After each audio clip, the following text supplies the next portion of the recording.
Your mom has Alzheimer's, and you have teenagers. So, what do you do when your teenagers say no to spending time with grandma? Or maybe your mom thinks that your 10-year-old is actually you. With everything on your plate, how are you supposed to handle that?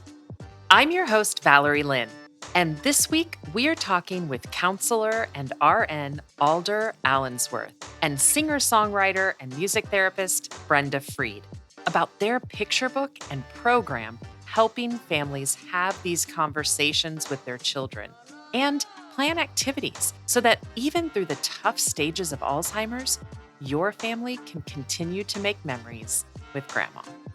Welcome to Desperately Seeking Senior Living, a podcast for sons, daughters, grandkids, and spouses who suddenly find themselves tangled in the search for senior living and care. If you like today's episode, don't forget to subscribe and check out our doable download in today's show notes for a printable summary of the show and a bonus tip from our guest. You're listening to our doable tips, short answers to your questions. Don't see your question listed? Send us a note. Then don't forget to subscribe so you never miss an answer. I'm so excited because we have not actually talked about this subject that we're going to talk about today. And that is helping families who have a loved one with Alzheimer's and then also have children. We hear stories all the time with our families where the children don't know how to react to grandma. Grandma's not the same that she used to be. And so I'm really, really excited that we're going to talk about that today. So, Alder, where did this idea come from? I took care of my mom who had Alzheimer's. And when the grandchildren would come and visit, they did a couple of times a year because of school and that type of thing. And they started seeing changes over a period of time from when they were like real little, 2, 3 years old, and as they were growing, because it's a long-term disease. Now, did they say something? Did they bring it up? Well, what happened was my niece was drawing these monsters that were helping her with school and stuff. She was like 7 years old, and they disappeared. All of her monsters disappeared. And she just threw a fit. And you know how 7-year-old girls can be a little dramatic sometimes. Well, we had reassured her that Gran didn't steal her monsters on purpose. And we found them. And there wasn't really anything out for young kids to explain to them what is Alzheimer's, what behaviors you see, and then what kind of things you can do together to continue to have a wonderful, fun relationship. And so we did that in our family. And me being a music therapist and a counselor, I thought we've got to share this information because the only thing out there were books about the person not remembering. And it's so much more than not remembering. Yes. It's Yes, wandering. It's Yeah. picking up things and moving them places, and sometimes angry outburst and sometimes incontinence. Absolutely. And I think that families, the adults in the family, are just as unnerved and don't know what to do, sometimes in denial. And so if they're struggling, how can they be expected to be the ones to help their kids get through it? Exactly. Yeah. Exactly. So I talked to Brenda. She and I've known each other since we were in music therapy internship together Nice. back in 1980. Should I tell the year? It's okay. I'll edit that year out, right? Oh, it doesn't matter. It doesn't matter because we've been friends a long time. And she is an incredible singer-songwriter. She's got CDs out. She's great at editing. And she said, I want to help you with this project. And it's been more than Nice. help. She has really pulled a lion's share of it. And it has just been a wonderful project. And it's been going on a while. But it's getting out there. So we're real Yeah, excited. because you also use music. Yes. So, Brenda, tell me a little bit about what made you really want to do this project. I have a family history of longevity, and so I love old people. I mean, and I worked in nursing homes in college and in high school, Oh, wow. and just have always, respected elders. I also have a lot of elderly friends. So, I was attracted to that. My Alzheimer's experience comes from working in the nursing homes. And as a music therapy intern, we had a rotation in geriatrics. And then I pioneered the music therapy program at the University of Iowa Hospitals and Clinics in the 80s, where I worked with adult psych, child psych, chemical dependency, and all patients throughout the hospital system, from infants to geriatrics. And that included, of course, some people who had Alzheimer's. I love that. Music and memory is so huge. Mhm. I Right. mean, just all the studies that have been done, I absolutely love that. Yeah. hmm So I've seen, and then also I had 4 two-woman shows that performed at, care communities regionally around here. And for 10 years, I did that. So I have seen plenty of cases where, the person is almost catatonic, but we start playing their music and they wake up, and the staff would come to us and say, "Oh, you woke up these patients for the first time."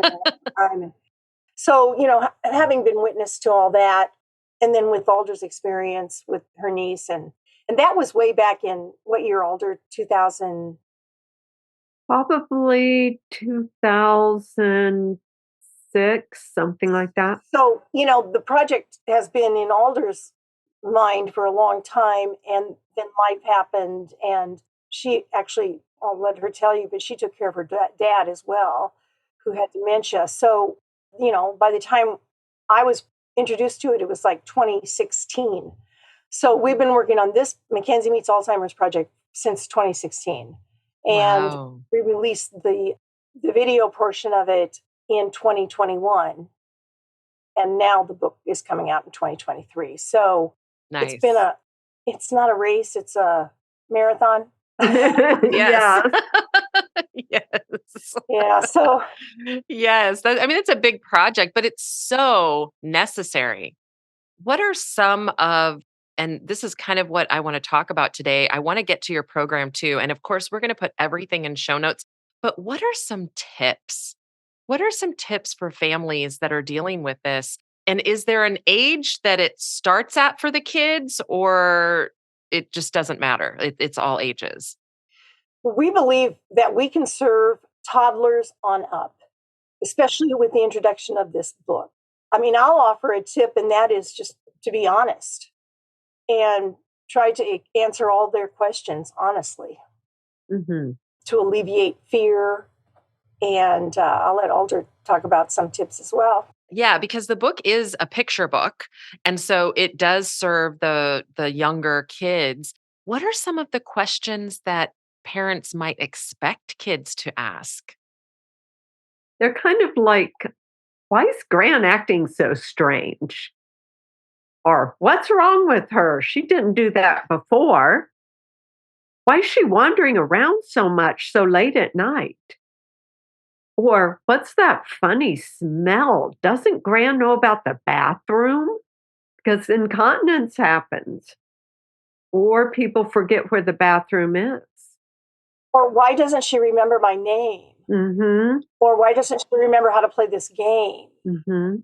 As you're talking about these questions, I'm thinking if I were the caregiver, right? So I'm the mom or the aunt, I feel like some of those questions could be triggering Oh, because yeah. because it's so hard to be a caregiver, and now all of a sudden you have your kids asking all these questions about it. So And I you're could see that. exhausted anyway. Exactly. Exactly. And you're trying to figure it all out, and then you're like, "Well, it's a complicated disease and it has so many facets, and even as an adult, sometimes it's hard to understand. And then you're trying to boil it down and explain it to a child Exactly, depending on on the top age of all the group. stress. Right. So what are some tips? Should we take tips by age groups? Like, so what are some tips for the toddlers? Well, one of my favorite things for toddlers is, have you ever noticed, particularly women with Alzheimer's, which unfortunately seems to be the greater portion of the population, they love to play with baby dolls. A lot of times people will buy almost a lifelike baby doll and give it to the person with Alzheimer's. That really helps settle them down because it takes them right back. My niece, who is 3, that Christmas, that mom, she was pretty deep. I think it was the Christmas, she died in 2010, so it might have been Christmas of 2009. So she was well progressed into the severe stage of Alzheimer's. She and her niece played dolls together. It was so precious to see them just playing dolls together. And mom was so comfortable with that, and they were just having so much fun with that. It's okay, no matter what age, to do that. Yeah, It I love doesn't that. matter that she's in her 80s, and my niece still remembers them playing dolls together. Oh, wow.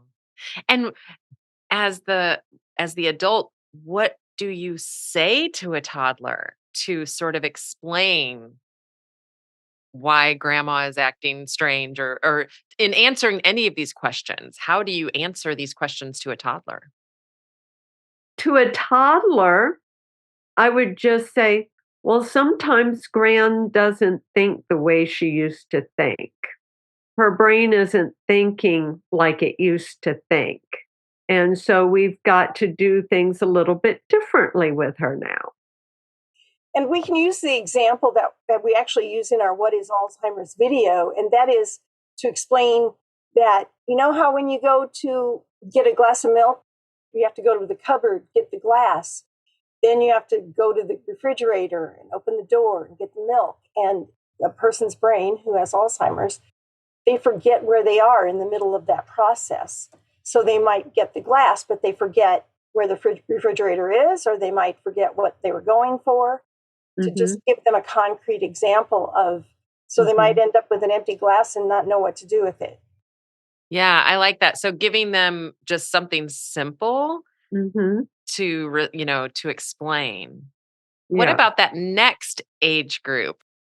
Probably 5, 6, 7, that age group. And that age group is so wonderful because they are able to understand a little bit more. They're able to process more, and they can express themselves better. There's a lot of similarities between a toddler and someone with Alzheimer's as far as developmental level because it's very emotional. Things are on the emotion. If you're hungry and you get cranky, that happens at both ends, Right. that type of thing. Whereas once a child gets a little bit older, there's a little bit more understanding. And you might say to them, well, Gran can't play chess anymore. And I know you used to play chess with Gran, but I think she can still play checkers. Oh, I love that. Giving an option. Yes, an option that, because checkers is much easier than chess Right. or those kinds of things. Well, Gran probably can't do something, complicated thing. So let's do something simpler. Well, grandma can't play rummy, but maybe she could play war. Yeah, or Right. even go fish. Go fish. Yeah. And Yeah. go fish is probably easier than concentration. She can't play concentration anymore. I love that. Or maybe just having them, if they are able to read any kind of book, have them read to Gran, to something they can do together. Or if Gran can still read, then they can still sit and read together. You can have them do tasks together. For example, maybe even setting the table or helping to prepare food and, simple things like sorting fruit or something. Or laundry.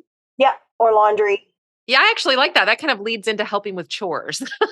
Yeah. Oh, exactly. That's what we talk about. Right? And that's such a positive thing, like they're losing their grandma, but now all of a sudden grandma can help with chores. That's cool. Yeah. Right? And that helps the caregiver. Yes, exactly. And before we move on to the older kids, in this age group, is there a time when parents should, or the adults in the situation, should not be leaving the younger ones alone with their Mhm. loved one? Yes. And we do go over that pretty extensively in our awareness program that families can purchase for each stage because it's very stage dependent. Yeah, Someone in the absolutely. mild stage probably doesn't have as many things that you would need a responsible adult to intervene as someone in the moderate or the severe. But one of the things that it's important to let, especially kids who are older that are used to opening doors and going in and going out to play, say, you're going to have to make sure you close and lock the door because grandma doesn't remember how to get home anymore if she got outside. Or if she insists for you to open the door, come and get me. Don't argue with her. Come and get me. Yeah, you really do have to educate the kids as they get Mhm. older on Yes, the things that, we started out talking about the things you can do together, but the things you shouldn't do, like argue.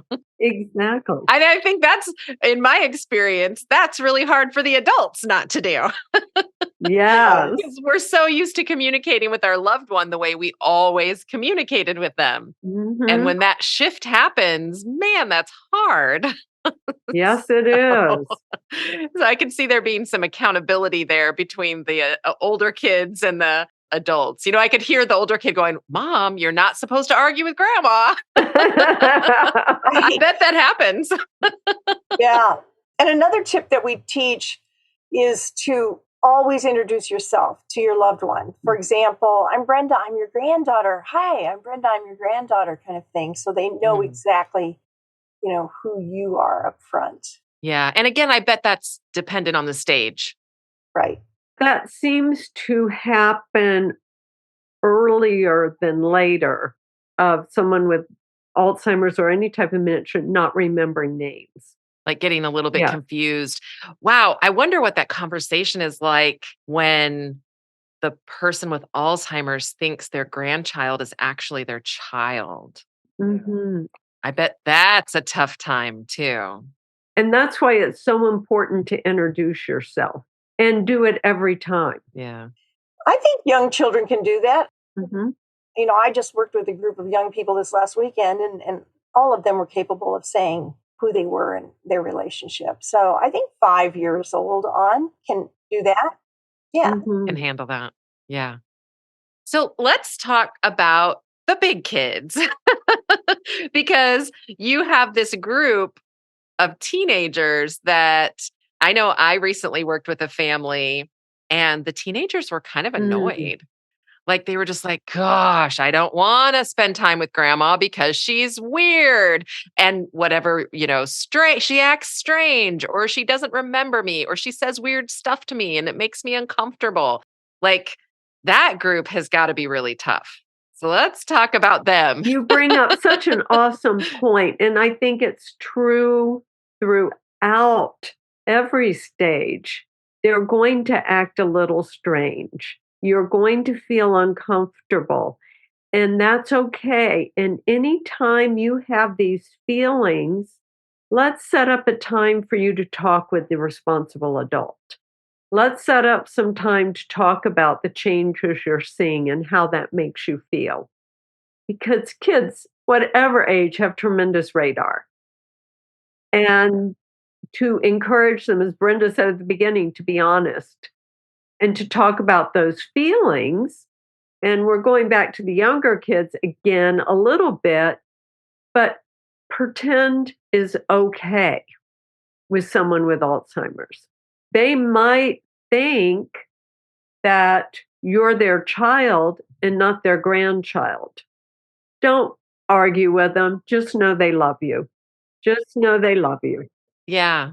Or they might ask you that same question over and over again, right? Yeah. If teenagers were thinking like, oh man, this is weird, I think the thing to emphasize is we want you to have positive memories of your grandmother.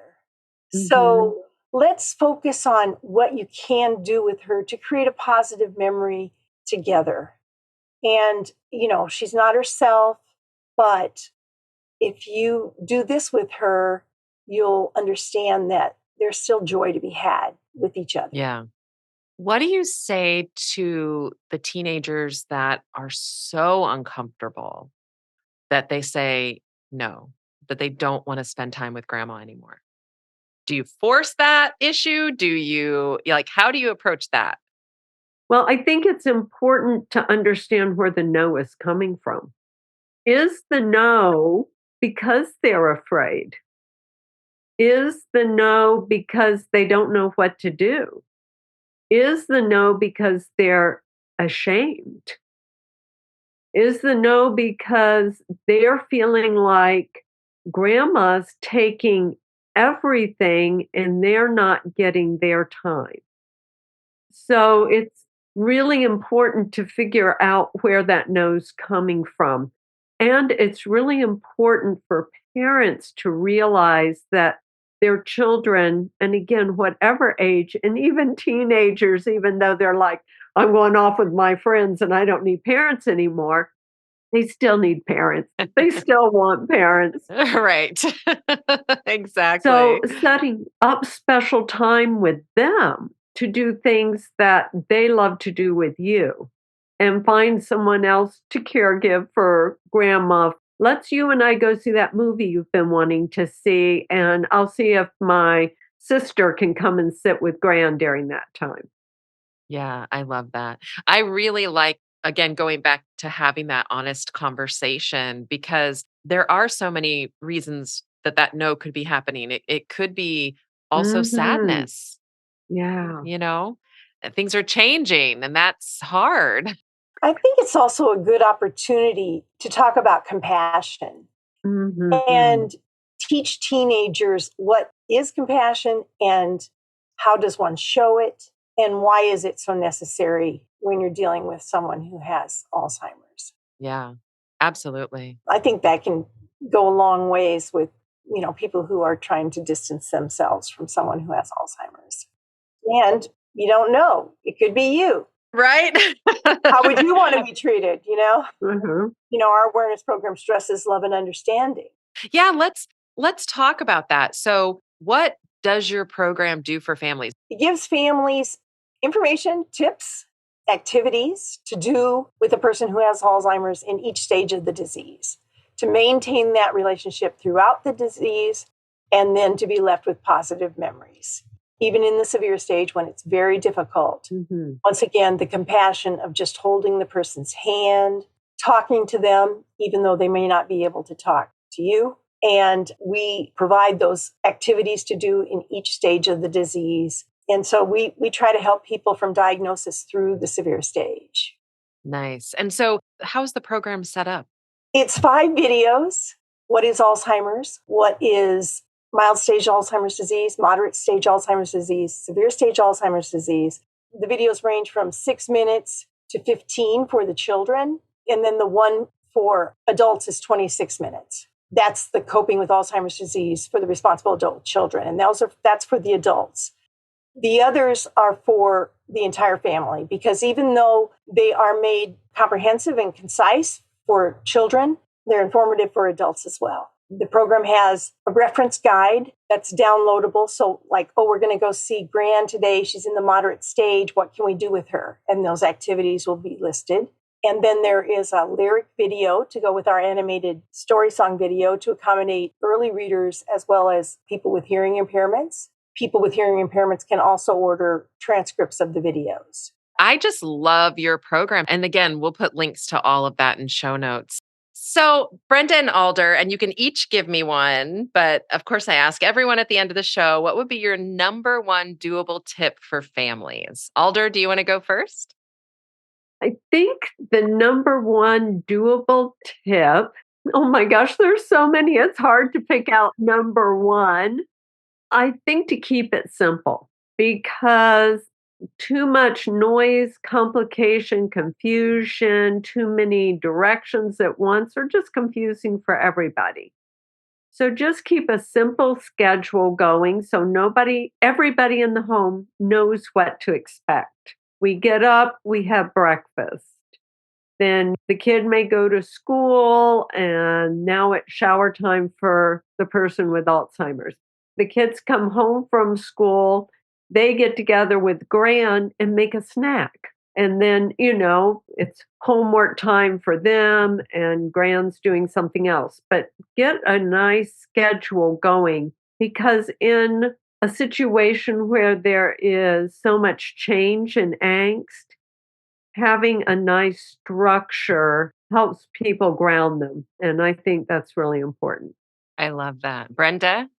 Well, I think to explain to them, they might have to be a little bit more quiet because a lot of chaos, a lot of noise can be very confusing for a person with Alzheimer's. And so, if we're talking about the family situation, and a lot of times families can get together and it can get really loud, to keep in mind that that's not necessarily helpful for the person who has Alzheimer's. And just to encourage them to engage, not to withhold love or time together, but encourage them to engage. Today's episode is brought to you by the Mackenzie Meets Alzheimer's Awareness Program, equipping families with information, tips, and activities so that you can enjoy your relationship with a loved one who has Alzheimer's disease or any type of dementia. Through their picture book, videos, and webinars, their passion is to help you help your children understand Alzheimer's. Find more information in today's show notes. Check out this episode's doable download in show notes for details, including industry terms and definitions we discussed, as well as a bonus tip from our guest. Have questions or your own tips to share? Leave us a message. We'd love to hear from you. And until next time, make it doable.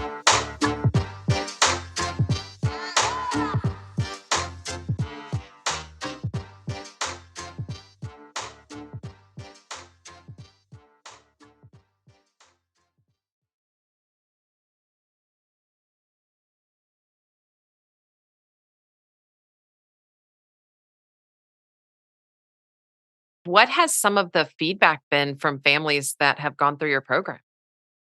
We had a woman who got it who didn't have children, Oh, but she had her husband was getting Alzheimer's, and she thought, well, this will be at a level I can understand. mm, So she got it, and she said, this really gave me hope wow.